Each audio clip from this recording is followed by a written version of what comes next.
What's up, everybody? Welcome to the CanesInSight podcast powered by Anajar and Levine Accident Attorneys. Canes got a huge addition on their defensive line with the commitment of four-star defensive tackle Tyson Bacon out of Hoover, Alabama. Man, since when did Miami go into the Southeast and land blue chip defensive tackles? It is a new day in Coral Gables. We will talk about that. And to do that, we got to bring in the king of Alabama himself, man, his home away from home. Let's talk about it. Peter Reese, jump in there. D, what's going on, man? Number 2 of the day. What a good couple pickups here for Miami in the trenches. We talked about Cannon Pickett popping earlier today. Hayes Fawcett kind of alerted the Canes fans that there would be 2 commitments coming. And just 24 hours later, here we are. Again, Cannon Pickett earlier, Tyson Bacon here. Really versatile body type across the defensive line here that you mentioned from Alabama, Hoover High, storied program, not a place that you would have thought Miami would have much success in, but time after time here, this staff has gone into these areas now and won big recruiting battles. Yeah, it'd be unheard of, right? A while ago that you go into Hoover, get a 4-star defensive tackle. You look at the names on the list: Miami, Florida, who we visited the week before Miami, Georgia, who we visited May 16th, Alabama was scheduled to visit this weekend, Tennessee, where he was committed. I believe Ohio State was also in the mix. So this is a big-time player, extremely athletic, and he reminds me a lot as we pull it. We'll watch the film here in a second, but he reminds me a lot of R.J. McIntosh, a very athletic, lean, 260 coming out of high school, 6'4", basically the same dimensions, someone who has room to gain weight, but has very, very good athleticism. You see him playing outside and inside here, standing up, boom, get in the backfield. All over this tape, you see movement skills, versatility, and you see great awareness of the ball in situations. Yeah, and we'll talk more about the player here as the tape runs, but again, you look at some of these other schools that Miami beats out, Tennessee, Alabama. I'm not too privy on what the that recruitment was looking like. He had a visit lined up there later this month, though. So obviously, you go into Alabama, you beat out Alabama. That's one thing. But you talk about the programs. Florida was recruiting this guy and Florida historically and recently has done well recruiting the defensive line. So this is a player that you beat out other programs that are recruiting strongly at this position as well. Ohio State too. I mean, really, yep. The difference between the haves and the have-nots for the last 2 decades of college football, and I've said this a million times, is who is landing the blue chip defensive tackles. I mean, it's not like rocket science. It's like I'm saying something revolutionary. There you see, look at that good instincts there to sniff out the screen and to knock the ball down. He's got great awareness. And finishing plays, which we talk about with these big boys a lot in the middle there. It's one thing to say, man, look how big this guy is. Look at how he's moving out there.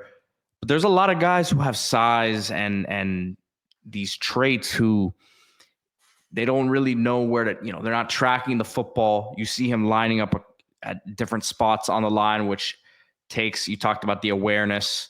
It takes, a different mental side of the game. And look, here he is lining up inside. I'm a big fan of this guy's game, man. Yeah, and he's going to continue to get bigger, continue to get stronger. He is, I see him in person. He's not like a huge guy, but he's in terms of mass, but he's lanky. He's not like a thin guy that you say, all right, this guy's just not going to gain weight. Again, Richard McIntosh, just they're spitting images just physically at the same age. Remembering McIntosh ended up being a really good player for UM, probably left a year before he should have. It still was a 5th round pick and played in the league. But was absolutely impactful in games like Notre Dame, where he was just too quick for guys. I see that with him. Just the fact that he's long and lanky, but just really laterally quick, and has just looked at the footwork. Like you said, he finishes plays. That's footwork and balance, a lot of that too. And it's not just the vision and the awareness. It's, hey, I'm going full speed. Can I slow down? Can I go this way? Can I go that way? Can I coordinate? Can I square up? As opposed to just kind of being a big stiff that's just one direction. He has multiple directions he can go to on top of the length. And look at Tennessee, where he was committed. What kind of defensive line? If Miami had their defensive line playing like Tennessee's played this year, you're probably in the national championship game. I mean, that's the truth of the matter. Just these are the teams after him are teams that consistently put defensive linemen in the high rounds of the NFL draft. And if you look at Miami, how many, and this is what I think has been the biggest difference between Miami and there's been a lot of differences, but you look at the teams that win, truly win, they put 270 plus pound defensive linemen in the first and second round, or first and second day at least. When was the last 270 plus defensive lineman that Miami produced in the first, second round, third round? Alan Bailey in the third, like a decade ago. Yeah. Well, right? I mean, look, the other thing too is this a player that comes in day one and is setting the world on fire? I don't know that yet, but I have a hard time believing this sort of player, looking at the frame, watching the film here, the way he's finishing plays. I have a hard time believing if this guy doesn't stick around to, by year 2 or 3, he's not someone who's, by year 2 in the rotation, by year 3, and you understand how it is in this portal era.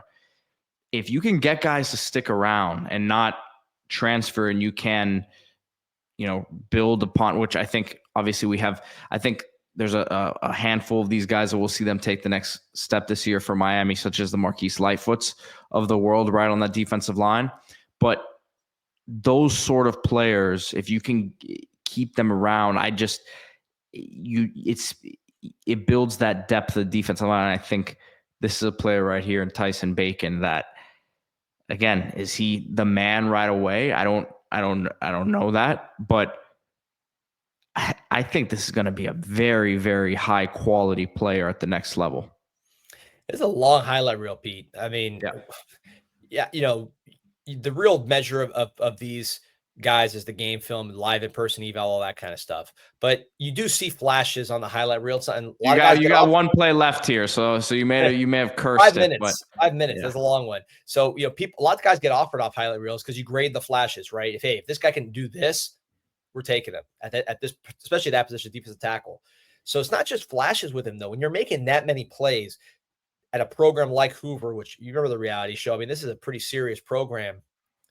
He is a real player.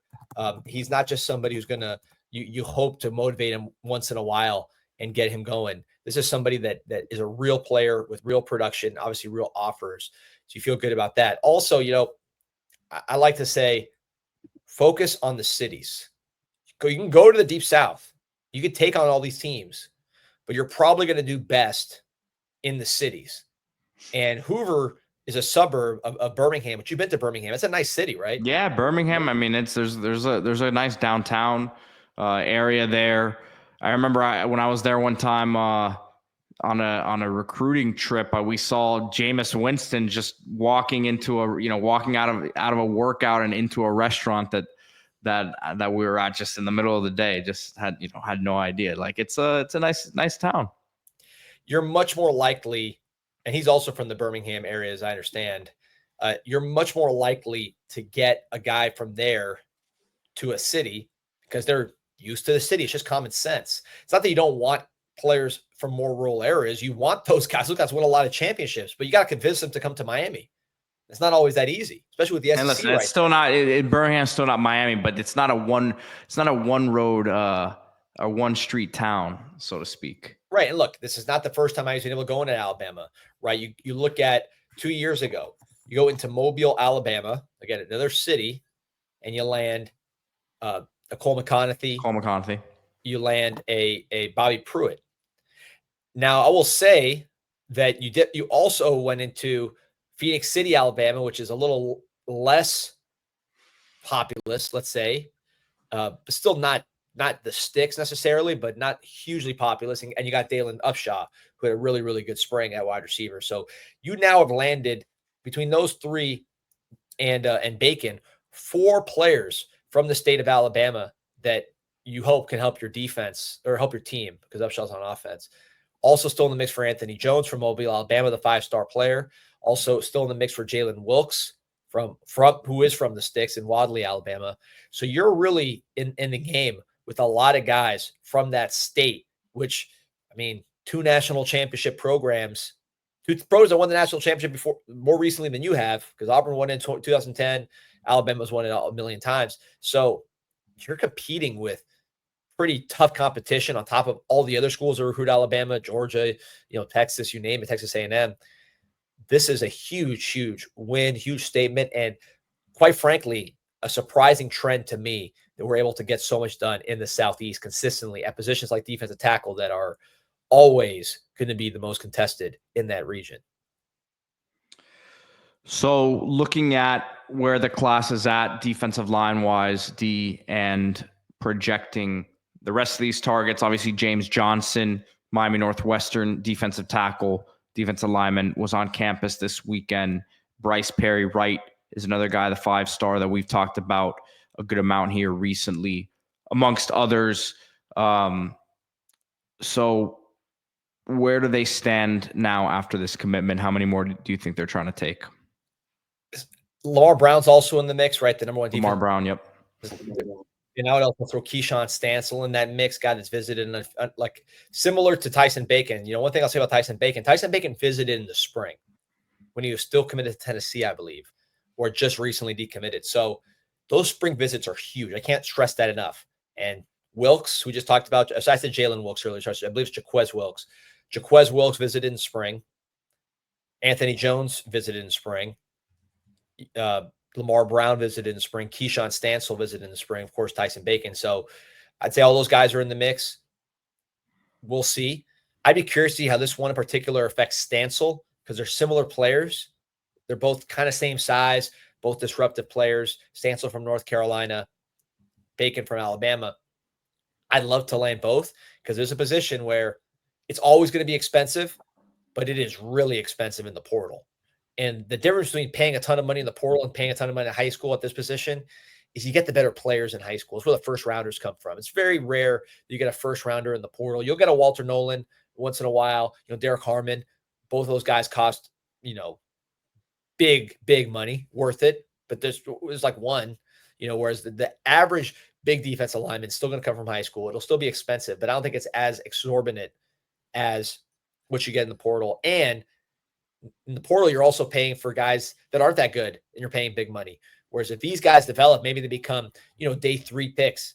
If this guy becomes a day 3 pick, he's going to really, really help your defensive line, right? He'll be part of a pretty nasty rotation for you if you got guys that are first, second round picks as well. So I think this is the kind of guy you get, and don't wait in the portal, because if this guy's 290, 6'4", let's say he's coming out of, Tennessee, you're not getting this guy. It's not going to happen. So, and if he does go in the portal, it's going to be a feeding frenzy. So get him now, develop him, and you could have an NFL player down the road at a position of this just straight arms race, man. You either got him or you don't. It's the haves and have-nots. And if you're a have, you got a chance to win a championship. If you're a have-not, you got zero shot without defensive tackles that have NFL ability like Tyson Bacon. Big pickup here. Second commitment of the day for Miami. If you haven't checked out our Canon Pickett instant reaction, then go ahead and search for it on our page. Hit that like button. Subscribe to the channel. We'll see you guys tomorrow for CanesInSight Daily. Go Canes. Go Canes.